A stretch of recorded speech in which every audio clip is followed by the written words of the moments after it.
So now RBNL limited अब देखिए 544 का प्राइस हमें देखने में 3.5% की गिरावट Q1 का प्रिंट हमारे सामने आ चुका है और आज की डेट में एक्सपेक्टेशन रियलिटी से मीट कर रहा है एंड नेगेटिव ग्रोथ आई है क्वार्टर दर क्वार्टर भी and year on year basis पर भी। और जब भी ऐसा होता है तो काफी खराब नंबर आते हैं। मिस एस्टिमेट्स यहाँ पर सीधे से आपके सामने स्क्रीन पर आ रहा है एंड 4,336 करोड़ का यहाँ पर टोटल इनकम निकल कर आया है।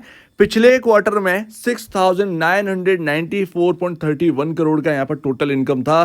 काफी जबरदस्त गिरावट देखने को मिली है टोटल इनकम है। बट मैं बता दूं कि मार्च का क्वार्टर पीएसयूज के लिए बहुत अच्छा होता है, काफी सारे ऑर्डर उनके हाथ में रहते हैं, सेल्स बड़ी दिखती ही है। उसके नेक्स्ट क्वार्टर में सेल्स गिरावट होती है। बट हुआ क्या है कि यहाँ per year on year basis पर भी बहुत बड़ी गिरावट है।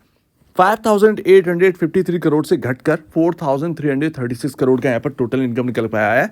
जैसा कि यहाँ पर समझ में आ रहा है negative growth and negative growth market यहाँ पर जो है बिल्कुल भी एडजस्ट शायद ना करे क्योंकि स्टॉक पहले से ही रैली दे गया है। इसके साथ साथ यहाँ पर अगर आप देखेंगे तो यहाँ पर सीधा सीधा गिरा है। नेट प्रॉफिट 223.92 करोड़ का यहाँ पर रह चुका है, यानी कि 224 करोड़ का प्रॉफिट रह चुका है। प्रॉफिट लमसम आधा रह गया है कंपेयर टू क्वार्टर दर क्वार्टर।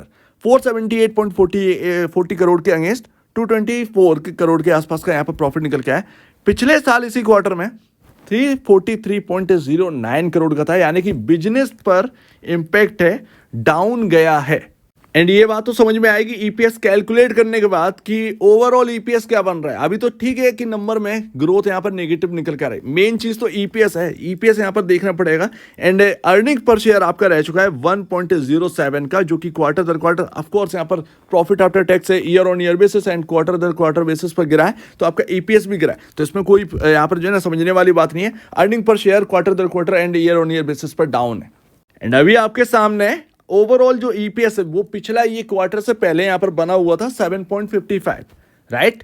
एंड अभी अगर आप इस Q1 के प्रिंट का जो ईपीएस निकल कर आया है उसको अगर आप एडजस्ट कर देंगे तो नेगेटिव ग्रोथ यहां पर चली गई, जो कि बिल्कुल बेकार है।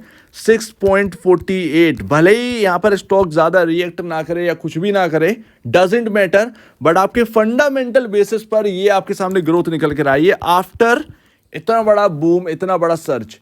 तो इस बात को आप समझिए। एंड नेगेटिव ग्रोथ है, नेगेटिव ग्रोथ, इस बात को यहां पर भूलना नहीं है। अर्निंग पर शेयर नेगेटिव है, 7.55 के अगेंस्ट 6.48 का रह गया है, जो कि बिल्कुल भी यहां पर जो है ना बिल्कुल उसको समझ ही नहीं सकते हैं।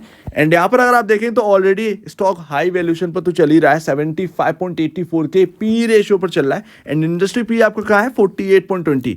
यस ऑफकोर्स यहां पर 6.48 का ईपीएस निकल कर आया है, जो कि अभी प्राइस चल रहा है आपका 542 का, राइट।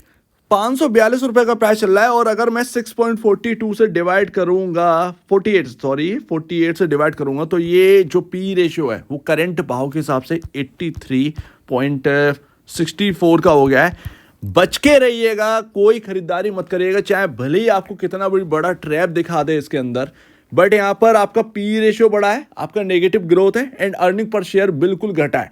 एंड ये काफी इंपैक्ट दिया है क्योंकि आपका पी रेशियो स्टॉक के टूटने के बाद 3-4% टूटने के बाद भी पी रेशियो डाउन नहीं हुआ है बल्कि इंक्रीज हुआ है एंड वो 83.64 पर चला गया है। और उसके कंपैरिजन आपका क्या इंडस्ट्री पी कहां देखने को मिला, 48.20। दैट्स वाई यहां पर समझना चाहिए कि आपके ट्रिगर निकल चुके हैं। जो बूम आना था, जो लिक्विडिटी आई, वो सब अब जा चुकी है। वो चेस करेगी तो आपको फंसाने की चेस करेगी। इस वक्त बिल्कुल भी लॉन्ग टर्म निवेश